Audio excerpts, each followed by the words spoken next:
Halo para pemirsa, Suyanto.id ketemu lagi. Mudah-mudahan Anda semua selalu sehat walafiat. Ketemu dalam channel pendidikan, channel untuk berbagi pengetahuan dan belajar sepanjang hayat.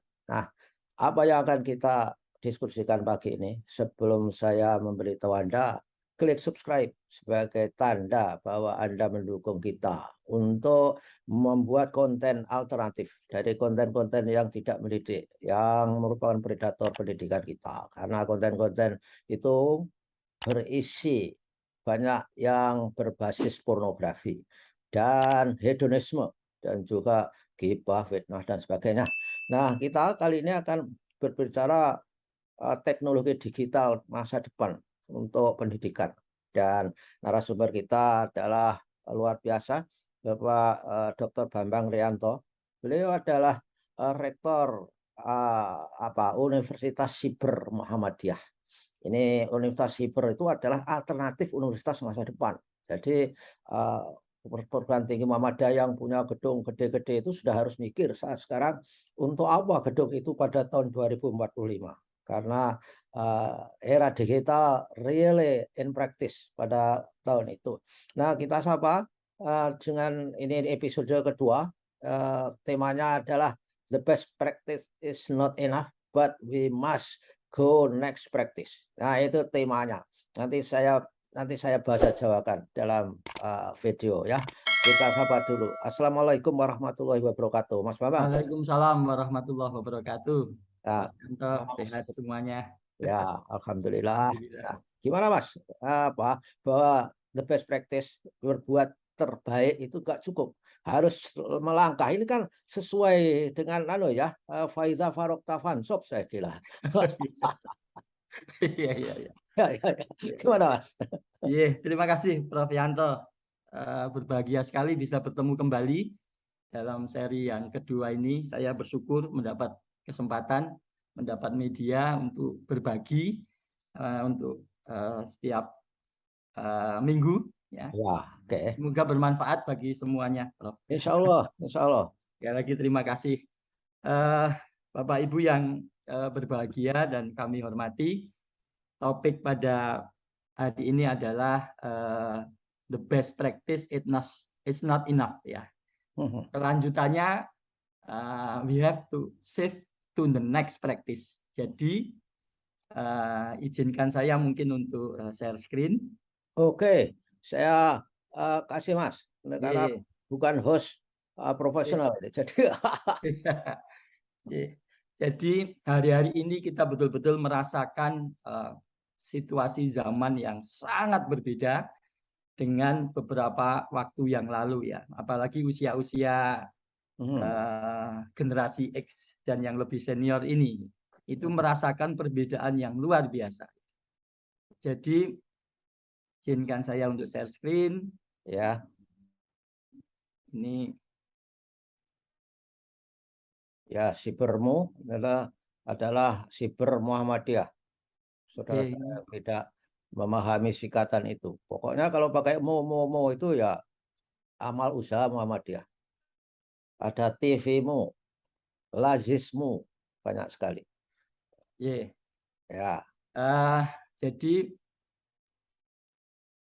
saat ini ketika organisasi itu masih menyelenggarakan aktivitas ya, dengan paradigma yang lama, meskipun itu dilakukan dengan sangat baik, dilakukan oleh orang-orang yang sangat kompeten, seringkali tetap tidak cukup untuk menyelesaikan persoalan baru pada zaman ini. Jadi ini capture dari statement yang saya kira merepresentasi apa yang terjadi saat ini. Ini contohnya ada gambar, saya kok nggak bisa slideshow ya. Ada gambar, mungkin saya ulang share apa ya? screen-nya. Nggak bisa slideshow. Kenapa? Ada Prof, saya coba ulang share screen-nya. Ya oke lah. Sebelum Supaya kita menolong kita supaya lebih lebih enak betul dilihat. gambar. Oke. Belum bisa. Tidak apa-apa Nggak begini bisa. saja. Tapi Yang penting kelihatan ya, Prof. kelihatan dan para pemirsa kalau nonton harus pakai laptop, jangan pakai HP. Jadi sekali lagi tantangan zaman ini itu tidak cukup dihadapi dengan praktek organisasi yang masih didasari paradigma lama. Ya. Jadi meskipun itu dilakukan dengan sangat baik, dengan best practice, ya, tidak cukup. Ini contohnya adalah di masa lalu itu hard disk ini, Prof. Besarnya segini nih. Hard disk ini besarnya segede gaban begini, hampir satu mobil begini. Ini mau diangkut, ini hard disk IBM Ramak ya. Itu harganya 140 juta, Prof. Oke. Pada saat itu ya, pada tahun berapa itu 140 juta ya. Kapasitasnya hanya 5 megabyte, Prof. Iya, iya. Padahal sekarang flash disk yang hanya sekelingking itu sudah 2 sampai 4 tera ya, terabyte. Sudah berapa kali lipat itu? Tera, mega, ya. Tera, giga, mega, kilo. Jadi sudah jutaan kali lipat kapasitasnya dibanding hard disk yang gedenya segini.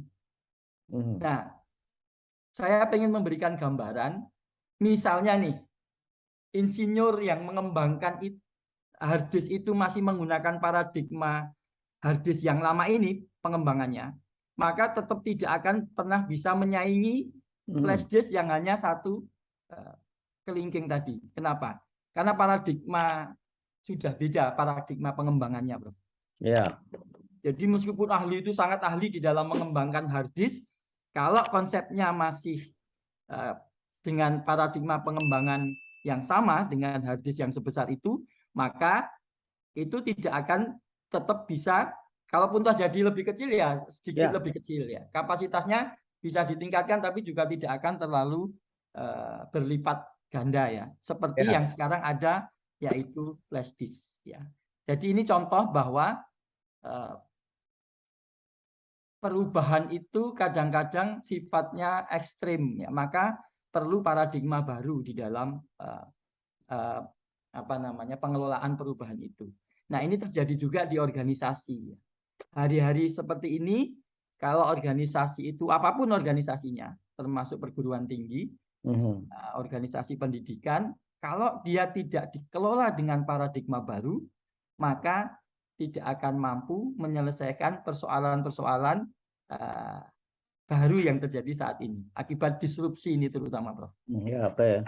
Jadi itu konsep dasarnya. Nah, ini contohnya, mungkin saya bisa tunjukkan. Jadi semua produk itu kan ada teori namanya S-curve, Prof. S-curve ya. Nah, jadi dari sejak dia produk itu lahir yang nomor 1, kemudian tumbuh seperti orang lah, seperti manusia sebenarnya ya. Remaja, kemudian dewasa, kemudian akhirnya pasti menua. Yang Mas, alam. Yang kurva X itu MPV itu apa? Marginal apa gitu, Pak? MPV itu main parameter value ya.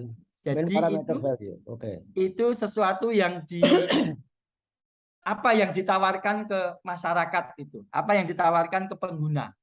Jadi MPV-nya itu berdasarkan waktu dia akan naik ya, kebutuhannya itu tentang nilai atau values yang ditawarkan, parameter values yang ditawarkan kepada masyarakat itu, tapi ujung-ujungnya ya seperti manusia juga itu. Akhirnya akan tetap menua, akan tetap usang.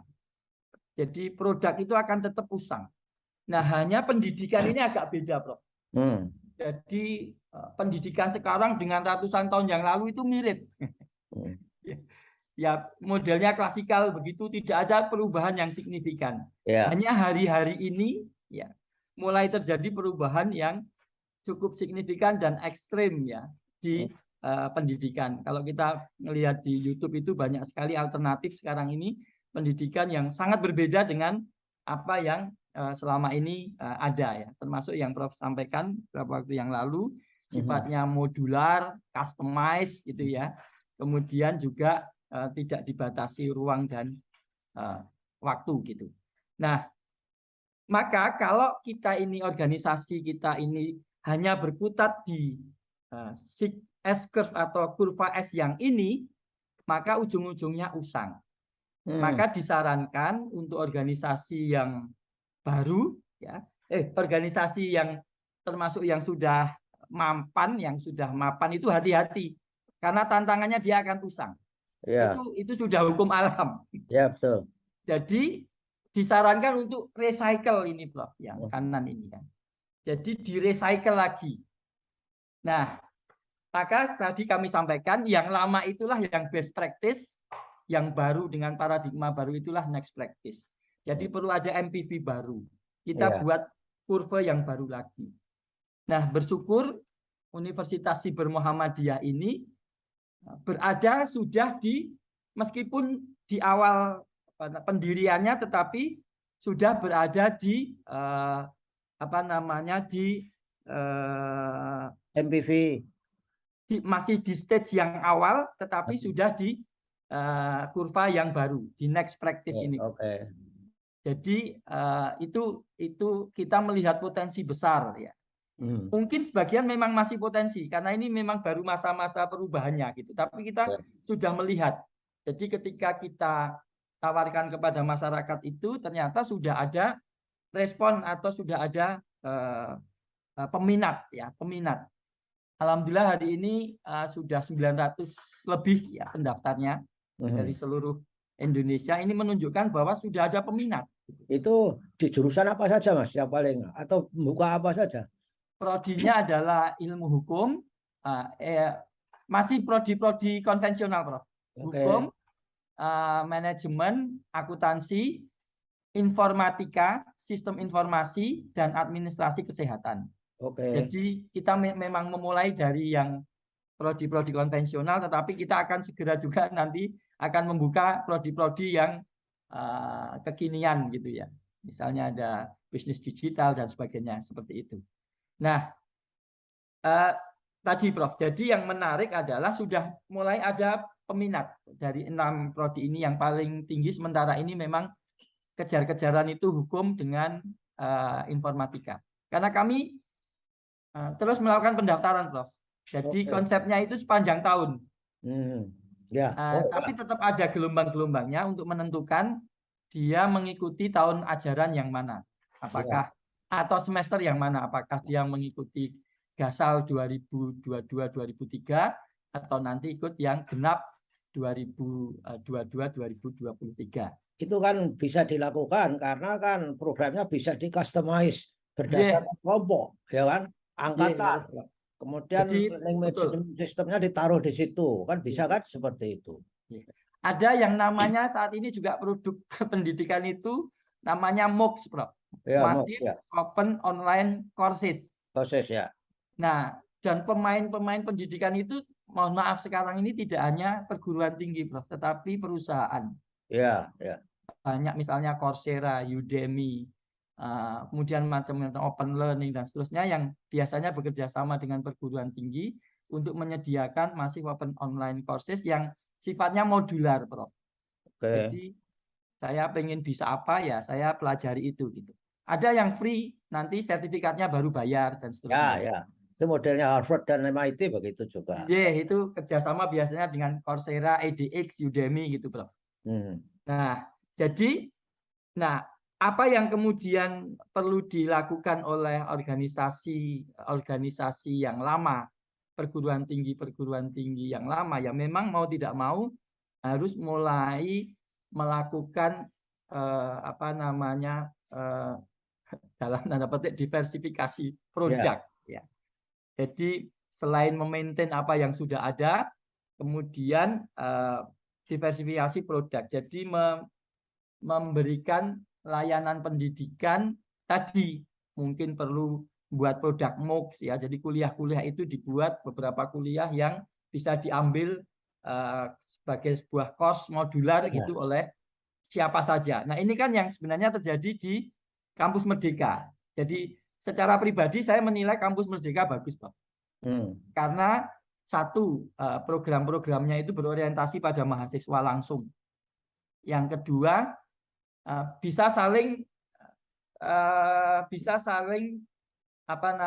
mahasiswa itu bisa saling menikmati mata kuliah dari perguruan tinggi yang lainnya. Nah, cara yang sangat mudah adalah dengan online, itu paling murah. Jadi yang di Papua pengen kuliah perguruan tinggi di Jawa tidak harus ke Jawa. Dia cukup mengikuti perkuliahan modular atau mengikuti perkuliahan yang sudah disediakan secara online dengan LMS seperti yang kemarin sudah kami sempat sampaikan. Nah, apa namanya? Nah, kita Universitas Siber Muhammadiyah ini bahkan sebelum berdiri sempat menjadi dan sekarang juga masih coba kita tetap lakukan namanya agregator, Prof. Jadi kami ini memfasilitasi tukar menukar mata kuliah dengan sistem yang sudah kita bangun, kita kembangkan. Waktu itu sudah sempat berjalan 800 mahasiswa untuk 35 mata kuliah dari beberapa PTMA, Prof. Jadi ada yang dari Palangkaraya, ada dari Palopo, ada dari Cilacap, Tanah Grogot.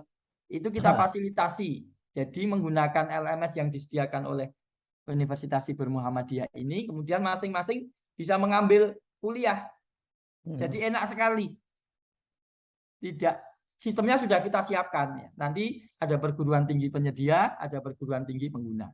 Nah, ini sekedar gambaran bagaimana produk pendidikan ini atau pembelajaran ini mulai harus dibuat variatif oleh penyelenggara pendidikan.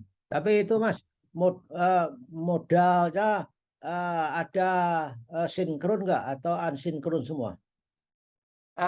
Tetap ada sinkron dan asinkron, Prof. Jadi ada kombinasi sinkron dan asinkron. Tetapi kalau di USM itu sebenarnya secara substantif karena mengikuti prinsip dasar dari pembelajaran jarak jauh, sebenarnya itu juga hanya fasilitas, Prof. Jadi yang sinkron itu hanya fasilitas, silakan digunakan. Tidak apa-apa karena konsep dasar dari pembelajaran jarak jauh itu, prinsip dasarnya itu memang dalam tanda petik bebas, ya. Secara mandiri mahasiswa itu merencanakan sendiri seperti itu pembelajarannya, Prof. Jadi ini lebih banyak fasilitas yang sinkron, ada dosen mengajar 6 kali, kemudian ada tutor 3 kali dan seterusnya. Karena kalaupun toh dia belajar mandiri dengan apa yang ada di LMS itu sebenarnya bisa. Bisa, ya. Katakan, Prof. Ya. Nah, jadi seperti itu.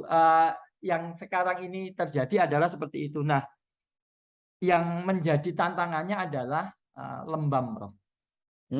Jadi pemimpin organisasi itu ya wajar sekali lembam karena sudah berada di zona nyaman cukup lama. Lembam ini adalah berusaha mempertahankan kondisi sebelumnya. Jadi kalau saya sering cerita itu, orang kita naik bis, misalnya tidak pegangan, kemudian bisnya dari berhenti jalan, kita jatuh. Nah, sebenarnya kita tidak jatuh, Prof. Tapi karena kita tetap ingin berhenti. Ketika bisnya jalan, kemudian direm, kita juga jatuh. Sebenarnya tidak jatuh juga, karena kita pengen tetap jalan. Jadi kelembaman ini bisa berbahaya menurut saya di masa-masa di mana perubahannya ini sangat turbulen. Perubahannya ini sangat ekstrim. Kalau pemimpin ini tidak memiliki kemampuan untuk melihat tren atau trend watch dari perubahan-perubahan itu yang terjadi, maka dia akan membawa organisasinya ini, ya kalau menurut saya ke jurang gitu. Ya, karena perubahan sekarang kan disimbolkan dalam VUCA itu ya, yang sangat vulnerable itu, dan bukan vulnerable, sangat galak itu. Jadi kemudian sangat tidak menentu, kemudian kompleks dan ambiguous. Jadi itulah yang ada. Dan orang yang nggak bisa adaptasi itu kan mati, Mas, ya, akibat perubahan itu. Kita lihat banyak, Prof, contohnya. Ya banyak. Kita lihat seperti Fujitsu, Sony, Toshiba mati karena tidak. Nokia. Ya, Nokia. Itu ada Ya. statement CEO-nya yang sangat menarik, Prof. Iya. Ketika dia mati, dia menyampaikan kami itu tidak melakukan kesalahan apapun. Iya. Jadi memang tidak melakukan kesalahan, artinya mereka tetap melakukan sesuatu dengan best practice tadi, Prof. Tetapi memang apa yang dilakukan dengan best practice itu tidak cukup. Iya. Jadi mereka tetap tidak merasa melakukan kesalahan, Prof. Ya, siapa itu? Nokia itu. CEO-nya Nokia kalau tidak salah. Nanti saya carikan captionnya. Ya. Wah, luar biasa. Ya, oke lah. Saya oke Jadi lah, Mas. Saya kira trik-trik yang lain dipelihara untuk minggu depan biar banyak siap, yang Prof. melakukan, Mas. Jadi ini luar biasa. Kita menunggu, mungkin kita menunggu matinya universitas konvensional. Jadi lama-lama kalau tidak ada perubahan, saya kira mati dimakan zaman sendiri. Terima kasih, Mas Bambang. Dan Terima kasih, Prof. insya Ya, Allah, Prof. Terima ya, kasih sekali. insya Allah minggu depan ya kita ketemu lagi dengan tema yang lebih menarik dan memberdayakan. Mudah-mudahan Universitas Siber Muhammadiyah semakin berjaya. Terima kasih. Wassalamualaikum warahmatullahi wabarakatuh. Insya Allah. Terima kasih. Waalaikumsalam.